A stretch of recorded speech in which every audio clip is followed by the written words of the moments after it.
Dizem que não há dor maior do que enterrar um filho.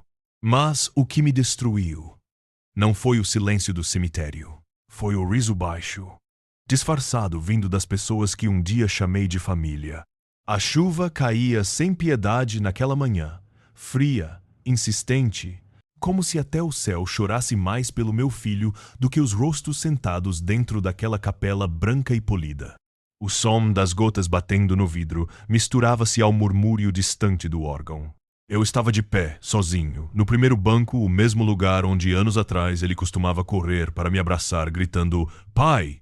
Agora só restava o eco e o pequeno caixão diante de mim. As mãos tremiam enquanto eu segurava o folheto do funeral. O nome dele impresso ali, 8 anos de vida, resumidos em 2 linhas. E, atrás de mim, começaram as vozes.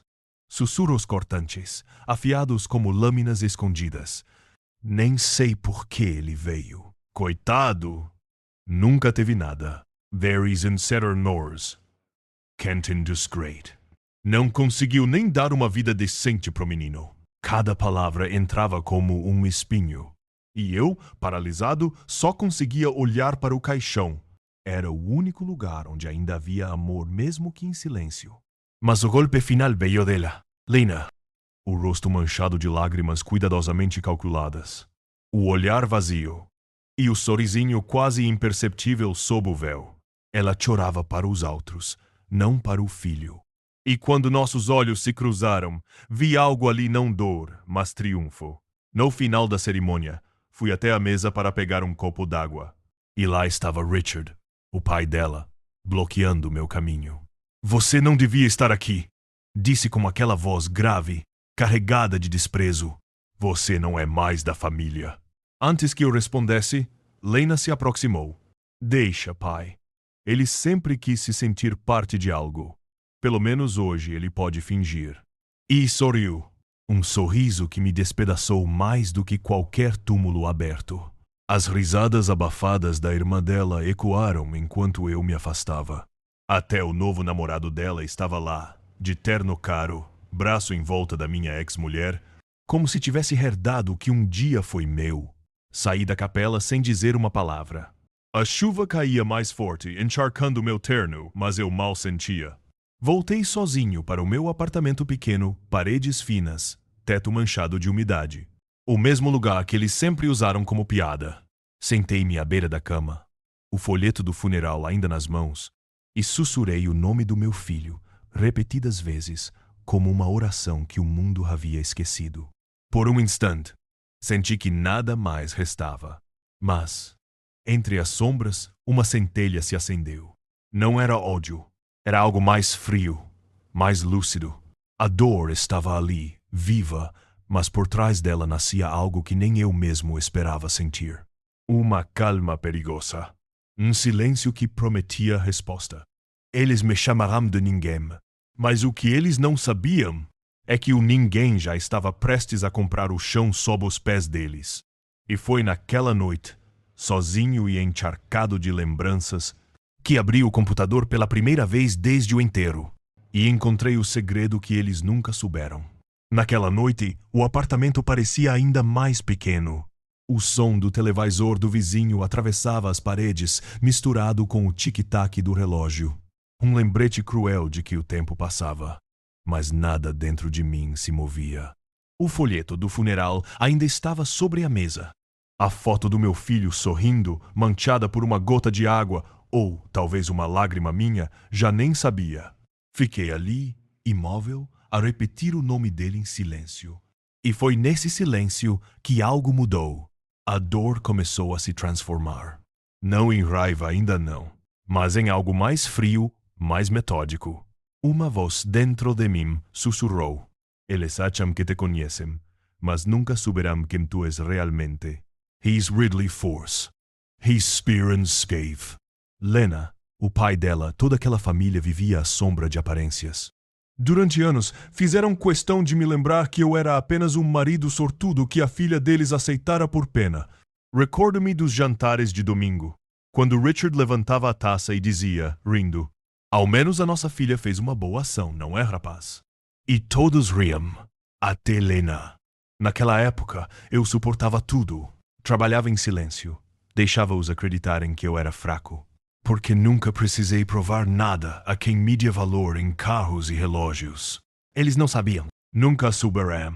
Anos antes de conhecer Lena, eu e um velho amigo tínhamos fundado uma pequena empresa de construção. Ele era o rosto público, o sonhador. Eu era o engenheiro calado que cuidava dos números. Quando o casamento com Lena começou, eu já detinha 37% das ações. Mas eu nunca falei disso. Nenhuma vez. Preferia a paz à ostentação. E o tempo passou.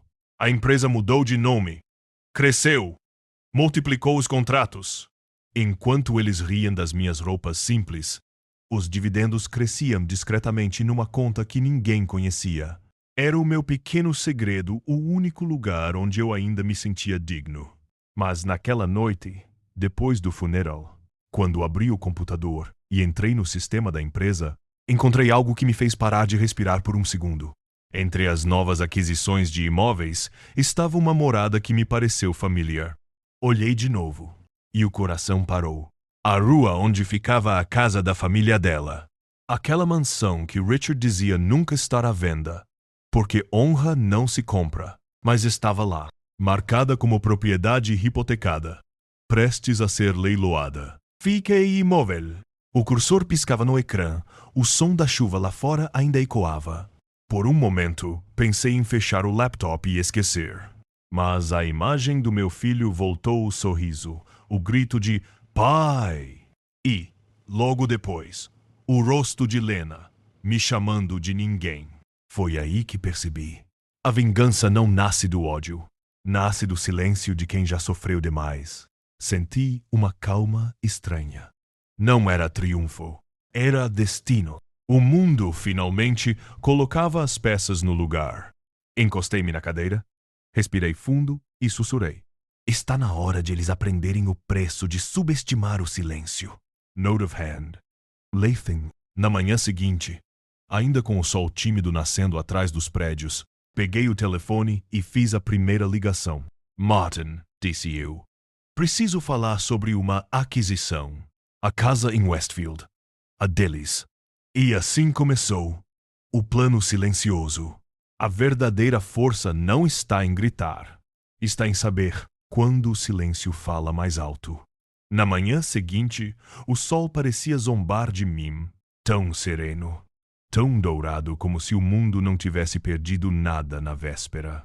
Enquanto o café esfriava na mesa, eu olhava para o telefone. Sabia que bastava uma chamada.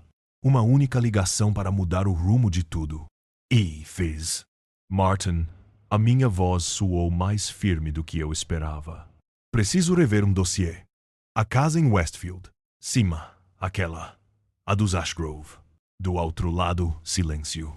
Depois, uma sobe ou baixo. Você quer dizer a mansão deles? Está prestes a ir a leilão? Quer que o grupo compre? Sorry, sem emoção. Não. Quero-a no meu nome. Pessoalmente. Calm. Dole. 2 dias depois, os papéis estavam prontos. Nenhuma negociação, nenhum drama. Transferi o valor integral em silêncio. E assim, o lar da família que me chamou de ninguém passou a ter o meu nome gravado no título de propriedade. Mas eu não queria apenas a casa. Queria o som do desmoronar lento, quase imperceptível. Aquela espécie de justiça que não vem com gritos, mas com passos leves. Contratei o meu advogado para enviar uma carta, não diretamente a eles, claro, mas ao gestor imobiliário responsável pela propriedade. Seca, impessoal, legal, novo proprietário. Atualização de contrato. Aumento de renda mensal em 1.200 euros. Pagamento retroativo das taxas de manutenção. No dia seguinte, imaginai a reação. Richard lendo o documento. O rosto ficando vermelho. Lena olhando em volta, confusa, sem entender como a sua casa de família podia agora ter um senhorio que exigia contas. E enquanto eles tentavam descobrir quem estava por trás, eu observava o desenrolar de tudo de longe. Como quem assiste a uma peça que escreveu mas que ninguém sabe quem dirigiu. À noite, sentei-me no escritório e comecei a reunir provas. Recibos antigos, extratos bancários, comprovativos das dívidas que paguei por eles. A cirurgia da mãe de Lena, as propinas da irmã, até o empréstimo que o sogro me fez assinar só de favor. Cada página uma lembrança de como me usaram, como riram da minha lealdade. Empilhei tudo, organizei, digitalizei. Um dossiê de quase 300 páginas. O testemunho silencioso de um homem que nunca exigiu nada em troca. Enquanto o scanner terminava o último documento, olhei pela janela. A cidade brilhava lá fora, indiferente. E pela primeira vez em anos, senti uma paz estranha. Não era felicidade, nem vingança. Era control. Eu já tinha perdido o que mais amava. Mas agora, pelo menos, podia decidir o preço do desprezo deles. Sorri sem pressa. O jogo tinha começado, e eu nem precisava levantar a voz. Naquela noite, antes de dormir, olhei novamente para o dossiê empilhado sobre a mesa. Cada folha um pedaço da minha história. E pensei, eles chamarão-me de ninguém, mas amanhã vão conhecer o peso de um silêncio que sabe esperar. Foi então que o primeiro dominó caiu, e a queda dos arrogantes começou. A justiça, às vezes, não chega com sirenes. Chega em envelopes brancos, com timbres oficiais e palavras tão frias que gelam o sangue. Foi assim que começou, com uma simples carta colada à porta da mansão que um dia me proibiram de entrar. Notificação de despejo, prazo 30 dias. Eat here. And a care assinada pela minha própria empresa. Nada pessoal, apenas consequência. Soube depois por Roger, o velho amigo que ainda jogava golfe com o sogro, que o caos começou na hora. Richard rasgou o papel, gritando que aquilo era um erro. Lena tentou ligar para advogados e a irmã chorava, culpando o pai por tudo. Mas a verdade era simples. O império de fachada deles tinha desabado e ninguém percebeu até o chão desaparecer debaixo dos pés. Os bancos já não atendiam. As contas estavam bloqueadas. E, pior, as faturas começaram a chegar. Água, luz, gás, tudo no nome do novo proprietário.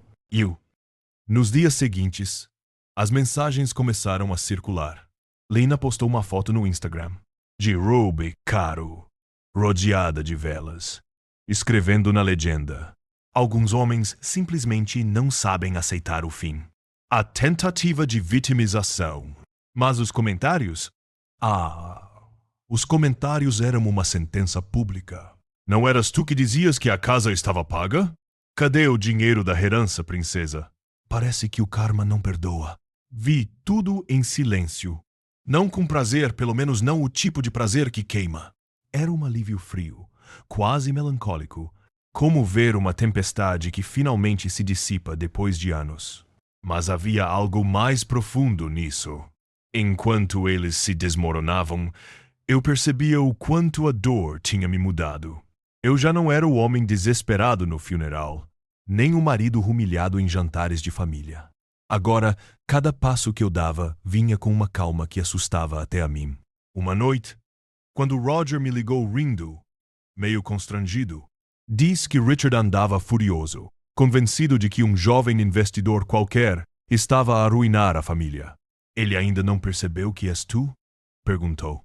Responde apenas. Ele vai perceber. No tempo certo. É esse tempo que uma segunda carta. Desta vez, formal, judicial. Processo por negligência e má gestão da propriedade. Assinada por mim. O homem que lhe chamarão de ninguém. Dizem que o poder corrompe. Mas não. O poder revela. E o que se revelou naquela família foi o vazio. Um buraco escuro feito de orgulho, mentira e aparência. E enquanto eles lutavam contra advogados, prazos e humilhação pública, eu só observava. Não precisei levantar um dedo, porque a queda deles vinha empurrada pelo próprio peso da arrogância. Lena, por fim, quebrou primeiro. Sumiu das redes. Roger contou que a viu uma vez no mercado do bairro, de cabelos presos, sem maquilhagem, pagando as compras com moedas. Disse que parecia humana, frágil. E eu fiquei em silêncio, porque às vezes o maior grito é aquele que nunca é ouvido.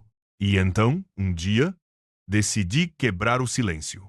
Enviei 3 convites, 3 nomes, 3 lugares marcados. Lena, Richard e jantar. O último. Era hora de olhar nos olhos deles e encerrar a história que começou com um funeral. O restaurante era alto, elegante, com vista para a cidade iluminada. A mesma cidade onde eles haviam rido de mim e onde, agora, eu os esperava. 3 copos d'água, 2 cadeiras vazias. As mãos pousadas sobre a mesa, sentia o peso dos anos comprimido no peito. As humilhações, o funeral, o silêncio.